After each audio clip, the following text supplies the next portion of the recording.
Okay, today we're going to talk about processing hog casings. These are natural casings out of a pig that we butchered. This is a small pig, so these are small casings, but they can still be used for things like snack sticks and breakfast sausage. Now, there's a couple of parts to cleaning a casing, okay? I spared y'all the really nasty part, which is after you get it out of the pig, you're going to have to pull it away from the curtains of fat that are in there, and you're going to have to squeeze out any droppings that are and nastiness that are in there, okay? You want to do that before you bring it in your house. Okay, there's like an outside film on this here, and you know, it may be better to pull this off before you start washing it. So you at least have one part of this out of the way.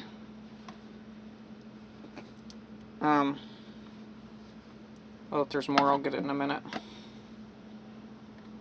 So, alright. You're going to get in the sink. You want to do this in the sink, okay?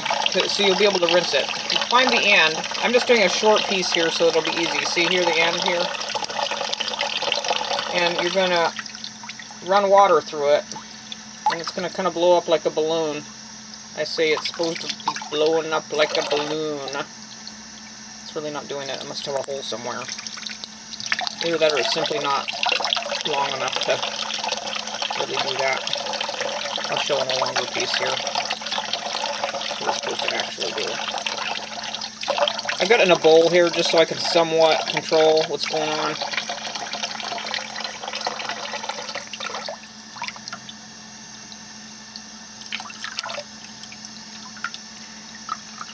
This will kind of also give you an idea of what the size of the sausage is that you're going to be able to do.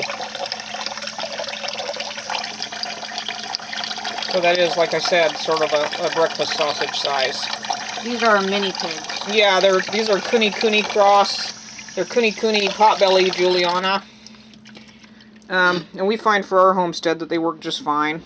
Okay, so the next thing that's going to happen is, you know, we try several different tools to find out what we want to use to do the scraping, okay? This is just a short piece. Sometimes you're going to have a longer piece and it's going to take a while to really get everything out, okay? But this is what you're going to do. Don't use the sharp end of the knife, use the back of the knife. You can use all kinds of different things. We tried, you know, we had like 6 or 7 different tools last time that we tried, but I just landed on this one. Okay, so just start to scrape, okay? Can you see that bulge there? A lot of people will tell you to turn this, and I tried that, but I really didn't care for the way that they came out. They came out better doing it this way. The goal is to get all the stuff that's the lining On the inside of the intestine. And you're going to know you've got it when it's mostly white. Okay, so like this pink stuff will come out. That's from the lining.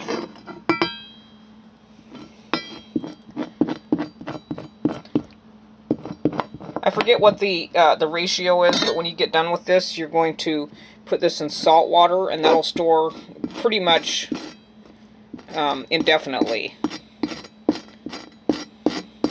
And sometimes you are going to tear it. Just be prepared for that and try not to be upset with yourself, because some pieces are going to be longer than others, and you'll find that even in commercial casings. Some casings are going to be longer because they didn't have tears in them.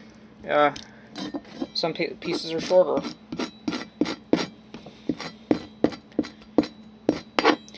For the most part, you can be pretty rough with these. I think I tore it right there, but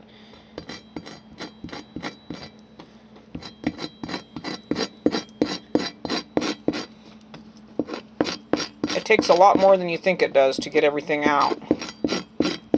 Basically, you're just going to be looking for something skinny like this. If you've ever bought a hog casing, you know what they look like when you get them out of the package. It's just going to be a little skinny thing because the bulk of it is the lining. And then sometimes I'll just turn it around and work on the other end. When you've got a longer piece particularly, you get a long length to get that lining to squeeze down, so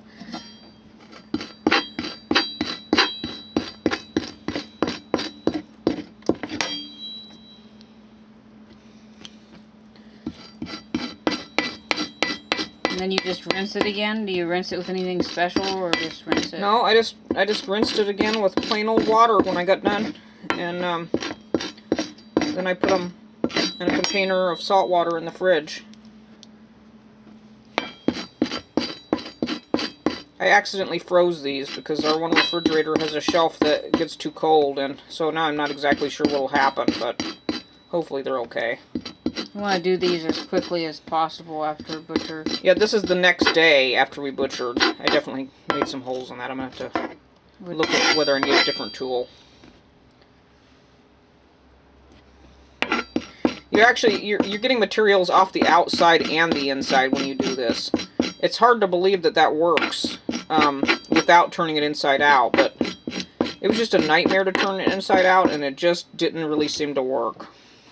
Alright, so I'm going to try to rinse that again, if I can, after I've now made holes in it.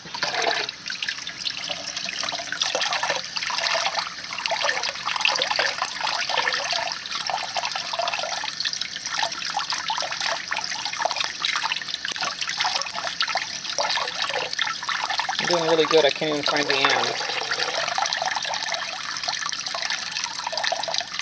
If you have holes, then you may have to find where the holes are and rinse it out from more than one end. Anyway, our dad says, despite the fact that these are small, that they're some of the best quality hog casings he's had.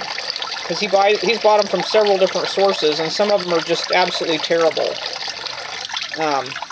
So, other than the fact that we raise small pigs, we would have pretty much all of our casings that we needed just from our homestead.